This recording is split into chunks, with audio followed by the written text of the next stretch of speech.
en introduction, on a un double paradoxe. Premier paradoxe, la France est le pays qui a le premier adopté un cadre juridique lié à la titrisation, et c'est aujourd'hui un des pays où la titrisation est en Europe la plus faible. Et deuxième paradoxe, les pays qui ont adopté une législation spécifique sur la titrisation, la France, l'Italie, l'Espagne, etc., sont parmi, là aussi, les pays les moins performants, les moins actifs en matière de titrisation, si vous comparez avec la Grande-Bretagne, l'Allemagne, par exemple, ou les Pays-Bas. Ce qu'il faut en déduire que le fait d'avoir un véhicule législatif ou un véhicule propre n'est pas porteur en matière de marché, c'est le contraire que je vais vous démontrer, parce que, assez étonnamment, mais c'est tout à fait la caractéristique de la France, nous avons un véhicule qui est juridiquement tout à fait optimal, souple, sûr, transparent, international, et qui donc coche, sans le savoir, d'ores et déjà, de très nombreuses cases que la réglementation européenne cherche aujourd'hui avec un peu de retard à cocher. Et donc, je vais vous montrer les quelques points, par quelques points d'attention, la pertinence de notre cadre juridique. Alors, ce cadre juridique, chose cocasse et d'autant plus intéressante, a été adopté initialement en 88, mais il a été complètement refondu en 2008. En 2008, la date a son importance, sous l'égide d'une commission Paris-Europlace, titrisation, que j'ai eu le plaisir de présider. Et juin 2008, date de cette ordonnance, nous sommes à un an et quelques du début de la crise des subprimes. Et la loi de ratification de cette ordonnance a été signée en Conseil des ministres le 15 septembre 2008, ce qui fera rire certains, faillite de l'EMA. Donc, c'est intéressant parce que quand on a adopté ce texte, inutile de vous dire que l'environnement n'était pas complètement titrisation friendly et qu'en même temps, ce texte s'est voulu un texte d'équilibre qui voulait d'ores et déjà essayer de tirer les grandes leçons de la crise des subprimes. Et donc je vais vous montrer de manière non exhaustive, mais vraiment quelques points sur le caractère souple, sûr, transparent et international de ce véhicule. Souple, bon, on a le véhicule de titrisation a un mode de cession simplifié, magique, que nous envient beaucoup d'autres pays, qui permet de garantir avec une certitude juridique absolue le caractère, ça n'a rien à voir avec ça, hein, donc c'est la présentation complètement différente. Le caractère troussel, on voit que l'élément troussel est quelque chose d'important dans la réglementation STF, garantit le caractère troussel à la fois de la cession de la créance, mais également assure un transfert automatique et de plein droit des sûretés qui sont attachées aux créances. Mode de cession extrêmement simplifié, qui n'a pas d'équivalent dans d'autres pays européens. Deuxième souplesse qu'offre ce véhicule, la possibilité d'émettre des titres, autant de catégories de titres que vous voulez, qui donnent des points différents en capital et en intérêt. Donc vous pouvez faire du tranching, pas de tranching, mais il y a une souplesse absolue. Possibilité également de créer des compartiments. L'idée derrière ça, c'était de dire qu'il y avait une prime à la nouveauté chaque fois qu'on créait un nouveau véhicule de titrisation sur le marché, d'où l'idée de développer une sorte de marque en créant un véhicule à compartiment avec des compartiments pour chaque classe d'actifs, bien sûr homogène. En réalité, c'est pas tellement cet effet-là qui a justifié le développement des formats de compartiments, qui sont plutôt assez complexes, les gens préférant souvent copier ou dupliquer des véhicules de titrisation qui sont standalone, mais l'intérêt, un des intérêts des véhicules à compartiment, incontestablement, c'est le fait que vous pouvez bénéficier d'économies d'échelle. C'est la même société, gestion le même dépositaire, donc il y a des économies de frais de structure à la clé. Souplesse également dans le recouvrement. Il y avait une réglementation qui imposait que le recouvrement soit assuré soit par celui qui cédait la créance, soit par un établissement de crédit. Cette contrainte a sauté en 2008 et aujourd'hui toute personne habilitée à faire du recouvrement peut être recouvreur et notamment la société de gestion elle-même si elle en a la capacité. Et ensuite de ça, vous aviez tout un tas de règles de gestion, recours à l'emprunt, conclusion d'opérations de repo, conclusion d'instruments de couverture, possibilité d'octroyer des garanties. Sur tous ces éléments de la gestion récurrente du fonds, il y avait dans le corpus législatif d'avant 2008 des contraintes, tout était fixé dans le décret. Là, aujourd'hui, toutes ces règles renvoient de manière contractuelle au règlement ou au statut de la société de titrisation, donc une grande souplesse de ce point de vue-là. Sécurité, je vous ai dit, sécurité, c'est un véhicule qui a, avec la crise, qui a été testé. Et il a été notamment testé dans le cadre d'une opération importante, un contentieux important, Cœur Défense, un CMBS d'1,7 milliard, où rien n'a été épargné, puisqu'il y avait dans ce contentieux 14 cabinets d'avocats, 12 tranches d'obligations, 4 agences de notation, tout a été exploité, la loi sur la sauvegarde qu'on a considérée comme applicable à une SPV qui n'a pas d'activité, pas de salariés, la contestation de la cession d'AI, la contestation du bénéfice du transfert d'un DAI à un véhicule de titrisation, tout s'est passé. Bon, et malgré tout, et tant mieux pour nous, le véhicule de titrisation a non seulement bien résisté, mais a été absolument protecteur des intérêts des investisseurs. Alors, quelles sont ces sécurités? Première sécurité, évidemment, c'était mentionné, c'est la qualité des intervenants. C'est un véhicule régulé, société de gestion agréée AMF, établissement de crédit, dépositaire. Bon. Première protection. Deuxième protection, je l'évoquais dans le volet souplesse, mais je l'évoque là dans le volet sécurité, la force juridique de la cession d'actifs. La cession d'actifs, quand elle est faite en conformité avec la loi, elle résiste à la faillite du cédant. Ce qui permet de dire dans le blanc des yeux, dans une opinion juridique en droit français, c'est une troussée. Et la faillite du cédant ne la remettra pas en cause. Également, sécurité juridique sur le transfert des accessoires. Grand débat dans l'affaire Cœur Défense. Est-ce que le DAI sur les loyers, les flux, allait passer, le DAI c'est bien garantir un crédit fait par un établissement de crédit, est-ce qu'il pouvait coulisser, passer comme accessoire à un fonds commun de titrisation qui n'était pas un établissement de crédit? La jurisprudence nous a donné raison et a considéré que le DAI était une sûreté et pouvait être détenu, ou en tout cas son bénéfice était transféré à un véhicule de titrisation. Donc là aussi, grande efficacité, grande sécurité juridique sur à la fois la vente de l'actif et sur le transfert des accessoires. En 2008, on a rajouté un certain nombre de couches importantes. La première, c'est de dire, urbi et orbi, que les organismes de titrisation ne sont pas assujettis à la loi sur la faillite. Alors ça n'a pas grand sens pour un fonds commun de titrisation, puisqu'il n'y a pas la personnalité juridique, mais c'en avait de toute façon pour la société de titrisation qui venait de créer et qui, elle, est assujettie, comme n'importe quelle personne morale, à la loi sur la faillite.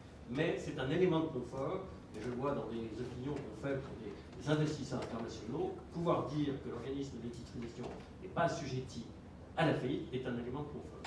Également, en 2008, on a validé en droit, il y avait des discussions entre avocats, ça donnait lieu à des opinions juridiques raisonnées, on a validé la validité des règles d'allocation et waterfall, les règles d'allocation d'actifs, et également l'impossibilité pour un créancier tiers d'appréhender l'actif de l'organisme de titrisation. Ce qui est important, il ne suffit pas d'avoir un véhicule bankruptcy remote, encore faut-il que j'ai un créancier, soit un porteur pas content, soit un créancier tiers, ne vienne pas appréhender l'actif, ce qui aurait pour effet de stériliser ou de...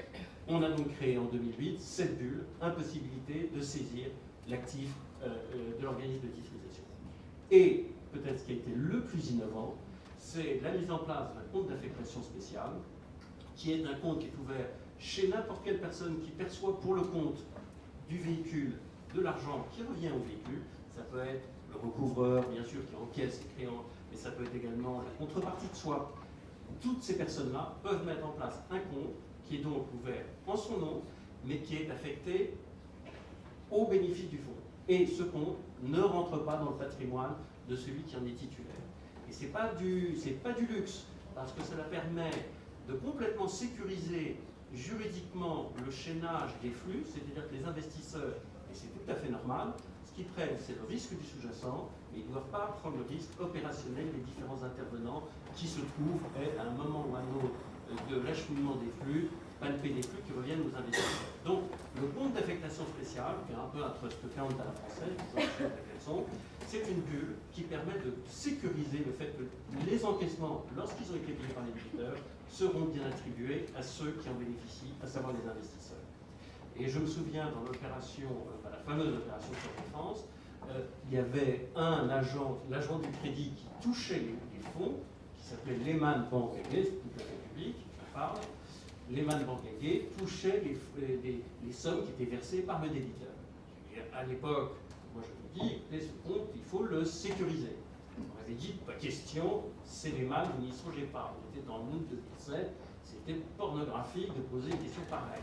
Moyennant quoi, on a pris une garantie financière, une garantie collatérale sur le compte ouvert au nom de Lehman, chez BNP, et ça nous a permis de récupérer 20 millions d'euros qui, sinon, seraient toujours en discussion ou auraient été appréhendés par la FAI. Donc, il faut être en place de temps en temps et sécuriser les différents maillons de flux, c'est essentiel. Transparence, troisième point.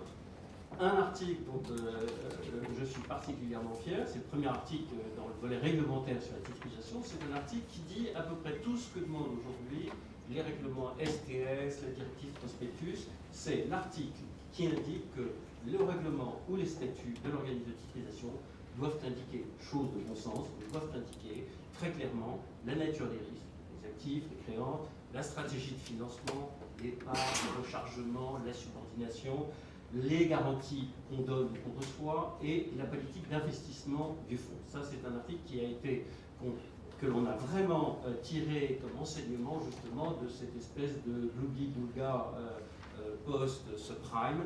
On s'est dit, il faut, dans notre droit français, que nos règlements, nos statuts de société de titrisation soient clairs, et donc il y a une obligation réglementaire de préciser les points d'attention pour les investisseurs.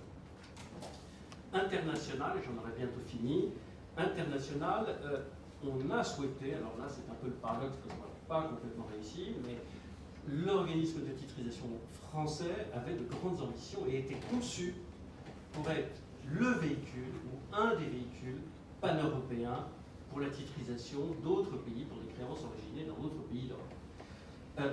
Je cite quelques exemples. On a la possibilité, nos organismes de titrisation de droit français ont la possibilité d'acquérir des créances de droit étranger, des créances allemandes, et bien sûr, on a la possibilité de les acquérir en droit étranger. Et une créance allemande, si vous voulez l'acheter de manière troussée, il faut que vous l'achetiez en droit allemand. Mais donc on peut acheter des créances allemandes en droit allemand, par exemple. Deuxième chose, le véhicule de titrisation peut émettre des types de créances en droit français, bien sûr, mais également en droit étranger. Parce qu'on avait à l'esprit que si on voulait placer auprès d'investisseurs, que ce soit américain, anglais, il était possible que certains préfèrent la loi anglaise, la loi américaine, etc. Donc on a à la fois sur l'actif la possibilité d'acquérir en droit étranger, et sur le passif, on a la possibilité d'émettre en droit étranger. Les règles, toutes les règles relatives à l'efficacité du compte d'affectation dont je vous parlais, à la faillite, tout comme les règles concernant l'opposabilité de la troussée à la faillite du cédant, ces règles-là, avec une certaine prétention, le législateur français a dit que ces règles étaient opposables à la faillite du cédant français, mais également en cas d'ouverture d'une procédure collective de droit étranger. Alors vous me direz, c'est un peu extraterritorial, est-ce que le juge allemand, s'il y a une faillite d'un cédant allemand, va reconnaître l'opposabilité au tiers d'une cession faite en droit français? Yes and no, c'est pas évident, j'en conviens, mais surtout, là où cette réglementation était intéressante et pertinente, c'est qu'avec le mécanisme, avec le règlement européen sur la solvabilité, vous avez des procédures d'extension de faillite, une faillite secondaire, une faillite principale, et donc l'objectif, c'est si nous avons une faillite secondaire en France qui est ouverte sur une faillite principale d'un cédant qui est en Allemagne ou en Grande-Bretagne, là pour le coup, cette clause trouve complètement à s'appliquer devant le juge de la faillite française, même si cette faillite est ouverte en France sur la base de la loi sur la faillite allemande. Et puis, dernier point, le régime fiscal. Bien sûr, vous avez le sujet habituel, fonds commun de titrisation n'a pas la personnalité juridique. Ceci dit, dans un grand nombre de pays, bien que n'ayant pas la personnalité juridique, beaucoup d'administrations fiscales regardent le fonds par transparence et donc considèrent que si le débiteur, par exemple un Anglais, qui est débiteur d'une somme d'argent qui doit payer des intérêts soumis normalement à une retenue à la source, il n'y aura pas de retenue à la source si on est en mesure de démontrer l'identité, la résidence fiscale des investisseurs de ce fonds, et donc que par transparence, dans la relation entre les pays des investisseurs et les pays du débiteur, j'ai des conventions de double imposition qui neutralisent le risque fiscal. Et ça marche très bien dans des pays comme l'Angleterre, comme l'Allemagne. Et si d'aventure ça ne marchait pas, c'est une des raisons principales pour lesquelles on a créé en 2008 la société de titrisation, qui est une société qui paye de l'impôt, hein, qui est assujettie à l'IS sur pas grand-chose puisqu'elle verse normalement ce qu'elle reçoit en infrastructure, mais qui est une personne morale, résidente au sens des conventions de double imposition et qui donc peut se prévaloir de tout le maillage des conventions de double imposition entre la France et les différents pays d'origination des cédants. J'en ai terminé quasiment. Je dis juste un mot sur l'anticipation que nous avons faite en France sur les critères STS. Je crois que c'est important de le dire. Il y a d'abord eu, comme l'indiquait tout à l'heure Thibault, cette réglementation, ce label Fonds de prêt à l'économie qui a été développé pour les assureurs, pour les mutualistes, dont je retiens un certain nombre de choses que l'on retrouve aujourd'hui dans la réglementation, le projet de règlement STS. C'est tout ce qui est financement de l'économie réelle, mais c'est également, j'en retiens, l'idée d'une valeur de réalisation trimestrielle, effective, de manière à assurer un tant soit peu de liquidité pour les investisseurs sur le marché secondaire. Il y a également l'idée d'un reporting, sachant que dans le règlement européen, le reporting doit être trimestriel pour les ABS et mensuel pour tout ce qui est ABCP. Important aussi, j'en ai fini, et moi, c'est le label que l'AFG a développé et qui a publié un guide des bonnes pratiques auquel vous pouvez vous référer dans l'ensemble de votre documentation, qui est publié sur le site de l'AFG en décembre 2014. Et alors vous retrouvez dans ce guide de bonnes pratiques de l'AFG, donc les Français ont été capables de penser déjà à ce qu'il fallait faire pour promouvoir, entre guillemets, une titrisation de qualité. Vous trouvez tous les éléments qu'on retrouve aujourd'hui également dans le projet de règlement européen, c'est-à-dire le financement de l'économie réelle, la troussée, l'importance du reporting. Il y a dans ce guide de bonnes pratiques un modèle de reporting et vous avez une checklist avec l'ensemble des éléments qui doivent être précisés dans le règlement de manière à ce que les investisseurs sachent à quelle sauce ils vont pouvoir, ils investissent, en tout cas sur le plan juridique.